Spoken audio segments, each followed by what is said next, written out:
Grace and peace and spoiler alert for Disney's Mulan, the live action version. Although, on the spoiler alert, the live action version is similar to the animated version. My name's Ryan, I'm the movie pastor. When I started this channel, the plan was supposed to be that I would use my movie pass to see movies in theaters, because I love going to movie theaters. But they've been closed for like more than half of the time that this channel has existed now. So now I watch movies when I can at home, and I'm excited that the live action Mulan finally arrived on Disney Plus for a regular subscription, because I can't afford to be seeing movies for 20 bucks a pop. That's just not gonna work for the life of this channel. But we've got a relatively recent release in the coronavirus pandemic. Let's talk about the theological significance of fighting like a girl. Mulan, of course, is a story about a woman warrior. And the live action Mulan even adds a second woman warrior, don't call her a witch, to the story.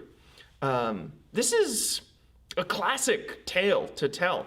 The story of a woman who rises up to fight and who triumphs, perhaps greater than men. A more familiar version of the story for Western audiences, until, of course, the animated Mulan became a giant hit because Disney, would have been Joan of Arc. And there's a biblical version of that story. It's a more obscure story if you're not very, very familiar with the Bible. It takes place in the Judges, during the time when Deborah judged Israel. So she was a ruler of Israel. There was a fearsome female warrior who was every bit as effective and frankly every bit as brutal as any of the male warriors in Judges, named Yael. And Yael drove a tent peg through the head of Sisera and thereby saved Israel, conquered the army, destroyed the general who was Israel's main problem. It's a fascinating bit of literature. I can't go too in depth because this is Movie Pastor. I'm supposed to be talking about Mulan, not Judges chapter 5. But let me just briefly say before you go, you'll have to watch me preach a sermon on Judges 5 sometimes. But it's one of the oldest passages in all of Scripture. It's older than the rest of Judges. That is in Deborah's own words, the Song of Deborah. And it tells the story of Yael, this female warrior, and then it tells the story of Sisera's mother lamenting the death of our enemy. So there's this whole perspective of what happens to the world when women are given their voice, and what happens to our understanding. What happens when women fill in the roles that are traditionally assigned to men. And in my opinion, it seems to answer this passage of Judges that they probably are better at it. Mulan seems to give the same answer. What happens when a woman becomes a warrior in China? Well, she succeeds. And she succeeds better than men do. And beyond this, she doesn't succeed, and I love this about this adaptation, this version of the story. She doesn't succeed by just being stronger and more skilled, although that is also in the story. She succeeds by solving problems in creative ways, by working around the direct fist-to-fist, strength-to-strength kind of combat. In the story, of course, she has her death and resurrection moment. It's incredibly, incredibly common in movies. Like I could go around just being a movie pastor and being like, that's theological, just pointing out that in almost every hero movie, there's a moment when the hero is apparently killed or mortally wounded or seems defeated beyond redemption, and then they come back. And those are always Jesus-y moments.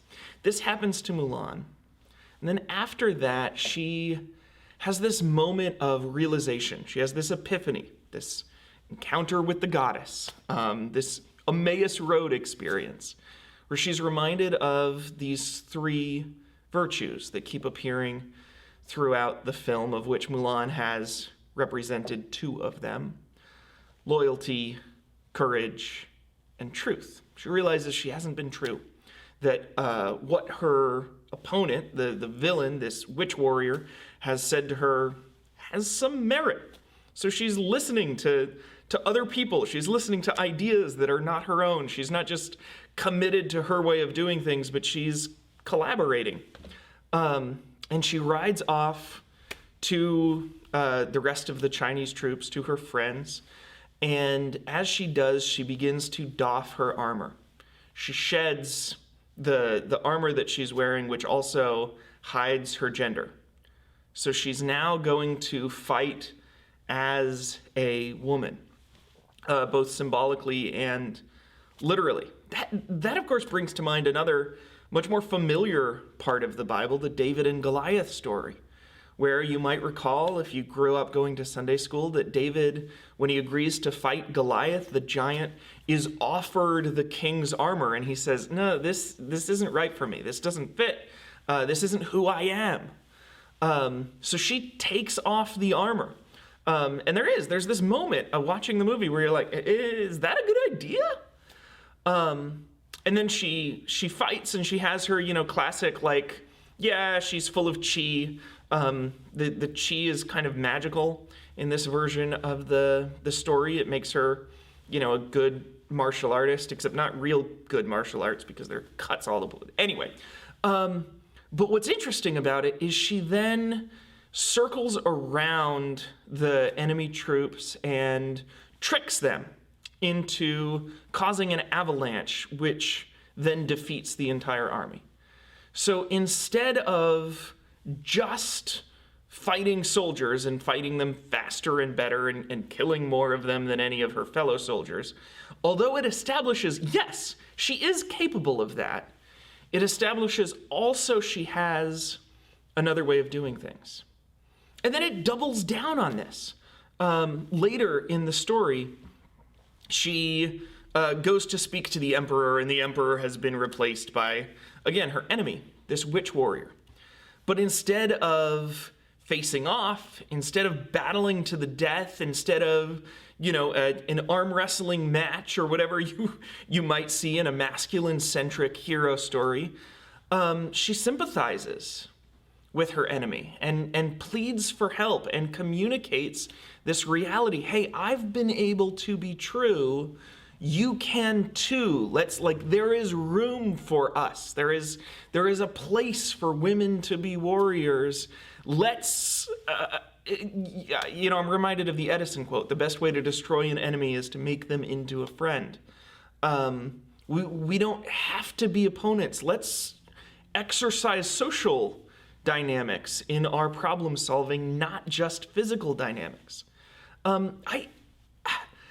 Always, when we're talking about gender, we're painting with broad brushes, right? Some men are more creative than some women and look to more ways of problem solving. But certainly if you look at traditional masculine roles and traditional feminine roles, this is thinking outside of the box of traditional masculine roles to say, let's find the friend within the enemy.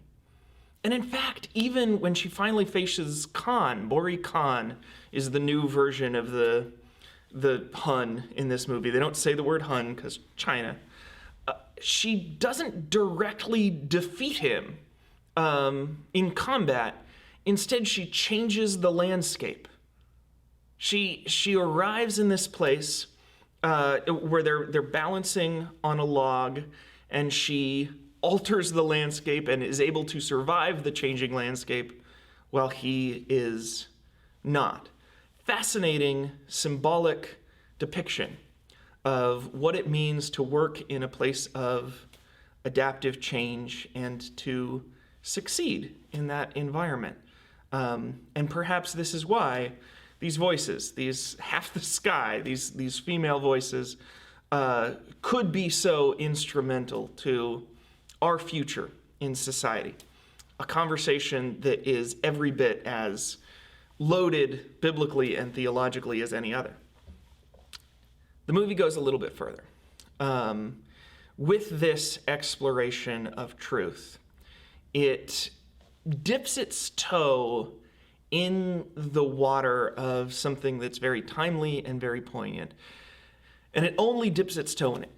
It doesn't explore this issue, which is in a lot of ways pretty disappointing, but in a lot of ways, I think it can't explore this issue because, this is a movie that has seen corporate meddling and political meddling, and it deals with this issue of truth. So Mulan in the film is a character who is forced by oppression to enter into a role that isn't preferable for her and also isn't acceptable by society. She's pushed into joining the army. She doesn't mean to do this. She's trying to find her place, find her voice, and as a result of kind of imperial Chinese practices, she has to. But then in addition to that, she has to be who she is. So there's this force of I have to be who I'm not, and I have to be who I am. I want to be truthful, but I am this thing that you don't want me to be. I am a woman, and there's nothing I can do about the fact that I am a woman. And you're gonna treat me bad. You're gonna, in the film, kill me if I'm a woman or if I'm found out to have lied. And yet also I need to be truthful. And in the film, she just does. She just is like, this is who I am, and Imperial China accepts that. And it asks the question through the voice of this villain, the female warrior. I honestly, they never use her name in any kind of memorable way in the movie. What if you're just not? Like what happens if you express who you are, if you show that you're a powerful fighter as a woman and your society just doesn't accept you? Like what if I actually am stuck between a rock and a hard place, between being who I am and being honest about it? That is, of course, the position that many LGBTQ Christians find themselves in. It's a position that many female preachers find themselves in. Anybody who's got a level of intersectionality is familiar with that conflict, and it's a little bit fairy tale. It's a little bit Disney princess to say, just tell everyone, like just come out of the closet, just express to the ancient society, hey, listen, I'm a cross-dressing female, and they will love you, and the world will adjust. Sometimes that does happen, and it's beautiful when that does happen, but there's more to be explored in that, and I wish it had gone there. I'd also like you to go there. One of the great things about Movie Pastor, about doing a ministry on YouTube, is that YouTube is collaborative. It's a social network. So you have the ability to talk back to me. You have the ability to make comments, which I will respond to, and to share your own perspective on kind of the themes and the parts that stuck out to you that seem to be significant in Mulan. I hope you do. Let's talk more about some of these issues, especially, hey, is there a female movie pastor who wants to kind of show me what I've missed? There's a lot here, and it's significant. So let's keep the conversation going in the comments and perhaps in other videos.